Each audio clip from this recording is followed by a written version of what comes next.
எப்படி இருக்கீங்க? நல்லா இருக்கீங்களா? வாங்க, நம்ம இப்ப குளிர் ஆரம்பிச்சிச்சு. அதனால வீட்டுக்குள்ள சில செடிங்களை தூக்கி வச்சா வீட்டுக்குள்ளேயும் பழுக்க ஆரம்பிச்சிச்சு. ஏன்னா இதோட அவ்வளவுதான், நம்மளுக்கு சீசன் முடியுது. பாத்தீங்கன்னா இதுல 2-3 மிளகாய் விட்டுது. அந்த மிளகாயை பார்த்து எடுத்துக்கலாம். அவ்வளவுதான், மிளகாய்க்கு வயசாயிடுச்சு. பாத்தீங்கன்னா இந்த மாதிரி ஆயிடுச்சு. நம்மளுக்கு இருக்கிற இடத்துல ஒரு 5-6 செடியை வச்சுட்டு இருந்துக்கலாம்.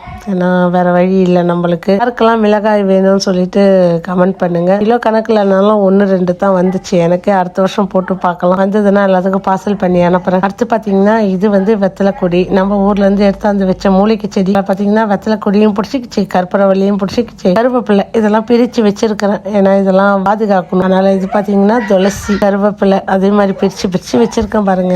இதெல்லாம் பாதுகாக்கிறதுக்காக இந்த மாதிரி வச்சிருக்கேன். நான் அடுத்த வருஷம் வரைக்கும் இதெல்லாம் வெயில் படாத இருக்குங்க. ஆனா இது வீட்டுக்குள்ளேயே வெயில் வர இடங்கிறதுனால நம்மளுக்கு இது கொஞ்சம் இருக்கு. இது கொஞ்சம் கம்மியா வளருதுன்னா இந்த இலையை நான் 2 குச்சி எடுத்துட்டேன், உருவி பிச்சிட்டேன். அப்ப பிச்சு விட்டா வளருமான்னு சொல்லுங்க. ஏன்னா பயமா இருக்கு. இருந்தாலும் நான் பிச்சு விட்டு தான் வளர விடணும்.